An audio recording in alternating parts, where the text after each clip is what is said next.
नमस्कार दोस्तों, मैं सुनीता, सहायक प्राध्यापिका हिंदी विभाग, राजा सिंह महाविद्यालय सिवान, जयप्रकाश विश्वविद्यालय छपरा से। आज हम हिंदी प्रतिष्ठा स्नातक द्वितीय वर्ष के चतुर्थ पत्र में संकलित निबंध कविता क्या है, इसके बारे में चर्चा करेंगे। प्रस्तुत निबंध आचार्य रामचंद्र शुक्ल जी द्वारा लिखा गया है। इन्होंने बहुत सारे विषयों पर निबंध लिखे हैं, भावों मनोविकारों पर भी निबंध लिखे हैं और कविता क्या है, यह निबंध कविता के बारे में बताता है। बहुत ही विस्तार से इस निबंध में कविता के सभी पक्षों की चर्चा की गई है। निबंध बहुत वृहद है, तो आपसे अपेक्षा है कि सबसे पहले आप इस निबंध को मूल रूप में अवश्य पढ़ लें, तभी उसके विषय में हुई चर्चा आपकी समझ में आएगी। कविता को शुरू समझने के लिए लेखक ने शुरू से यानी सभ्यता के आरंभ से इसकी चर्चा शुरू की है। इसके छोटे छोटे शीर्षक उपशीर्षक उन्होंने दिए हैं शुक्ल जी ने, जैसे सभ्यता के आवरण और कविता, कविता और सृष्टि प्रसार, मार्मिक तथ्य, काव्य और व्यवहार, मनुष्यता की उच्च भूमि, भावना या कल्पना, मनोरंजन, सौंदर्य, चमत्कारवाद, कविता की भाषा, अलंकार, कविता पर अत्याचार, कविता की आवश्यकता इत्यादि। तो ये छोटे छोटे उपशीर्षकों में उन्होंने कविता के विभिन्न पक्षों की चर्चा की है। लेखक कहना चाह रहे हैं कि जब से सभ्यता का विकास हुआ है तभी से कविता है, चाहे वो सभ्य समाज हो, असभ्य समाज हो, आदिम समाज हो, लेकिन कविता किसी न किसी रूप में वहाँ पर उपस्थित रही है। कविता क्या है? ये सारा संवेदना का मामला है। संवेदनशील मनुष्य जब किसी दुखी व्यक्ति को देखता है या किसी घृणित वस्तु को देखता है तो उसको घृणा उत्पन्न होती है। किसी दुखी व्यक्ति को देखता है तो उसके मन में करुणा उत्पन्न होती है। ये जो सारे भाव हैं, वो संवेदनशील व्यक्ति जो होगा उसके अंदर संवेदना जागृत होगी और वही कविता के रूप में या गीत के रूप में प्रस्फुटित होती है। इसके पश्चात उपशीर्षक में बता रहे हैं कविता और सृष्टि का प्रसार, यानी जैसे जैसे सृष्टि का प्रसार हुआ, मनुष्य ने बसना शुरू किया, कृषि शुरू की, परिवार बसाना शुरू किया, झोपड़ी बनाकर रहने लगा, तो वैसे वैसे सृष्टि के प्रसार के साथ साथ कविता का कैसे कैसे विकास हुआ है वो इस शीर्षक के अंतर्गत लेखक बता रहे हैं। मार्मिक तथ्य, कविता है तो मर्म होना आवश्यक है। जब भी किसी वस्तु का हम मर्म नहीं समझेंगे तो कविता ना तो उस पर कोई वो व्यक्ति लिख सकता है और ना ही समझ सकता है।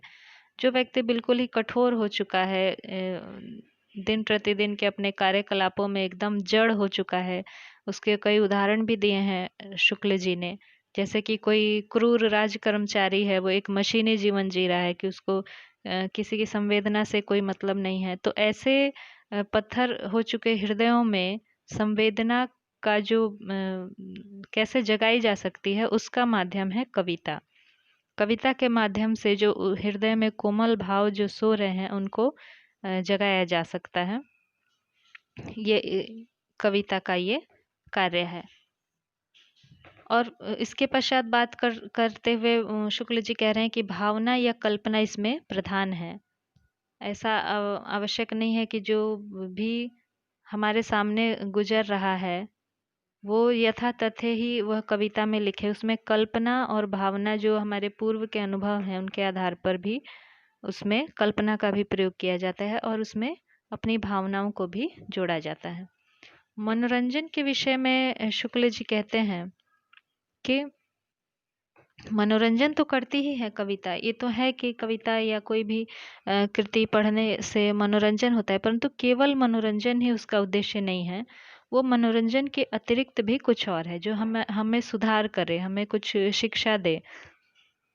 तो इस कविता का काम केवल मनोरंजन ही नहीं है, कुछ और भी है। ये कविता के उद्देश्य जो हैं उनको प्रकट करते हुए शुक्ल जी कह रहे हैं।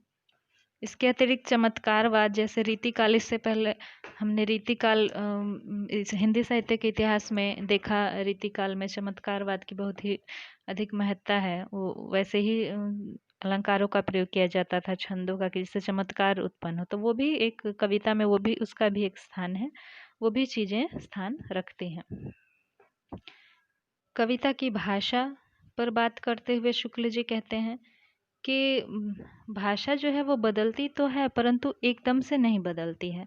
अब जैसे कि रीतिकाल में ब्रज भाषा प्रतिष्ठित थी पूरी तरह से, उसके बाद आया आधुनिक काल, तो एकदम से खड़ी बोली नहीं प्रतिष्ठित हो गई। ब्रज भाषा से धीरे धीरे खड़ी बोली में उसका परिवर्तन हुआ। ऐसे ही अंग्रेजी में भी है, जो प्राचीन समय से चले आ रहे शब्द थे, उनको इतना जल्दी त्यागा नहीं गया, छोड़ा नहीं गया। और वैसे भी हमारी अंदर की एक भावना रहती है कि पुरानी चीज़ों का हम ज़्यादा उन पे श्रद्धा रखते हैं, आदर रखते हैं। तो ऐसे ही कुछ शब्द जो हैं वो खड़ी बोली में भी ब्रजभाषा के शब्द जैसे तैसे वैसे ही चलते रहे। अलंकार पर तो एक पूरा शास्त्र ही है, जो कविता में अलंकार कैसे होना चाहिए, कैसे नहीं होना चाहिए। तो इस पर भी शुक्ल जी कहते हैं कि हाँ, कविता में ये सब चीज़ें भी होनी चाहिए। और आवश्यकता क्यों है कविता की? मनुष्य को मनुष्य बनाए रखने के लिए कविता की आवश्यकता है। अगर कविता ना हो, कोमल भाव ना हो, तो मनुष्य में मनुष्यता नहीं रह जाएगी। यही तो अंतर है पशु और मनुष्य में, है ना। एक संस्कृत में कहा भी गया है, साहित्य संगीत कला विहीना, है ना, कि जो इस चीज़ों से विहीन है वो मनुष्य नहीं है, वो पशु ही है, बेशक उसके सींग और पूंछ ना हो। तो ये चीज़ें जो हैं, कविता जो है मनुष्य को मनुष्य बनाती है। इस निबंध से कुछ पंक्तियाँ या गद्यांश व्याख्या के लिए भी पूछे जाते हैं परीक्षाओं में, कि यह किसकी पंक्ति है, किस निबंध की पंक्ति है, इसकी सप्रसंग व्याख्या करें। तो एक तो उसको हम देख लेते हैं, ये अधिकतर पूछी जाती है पंक्तियाँ।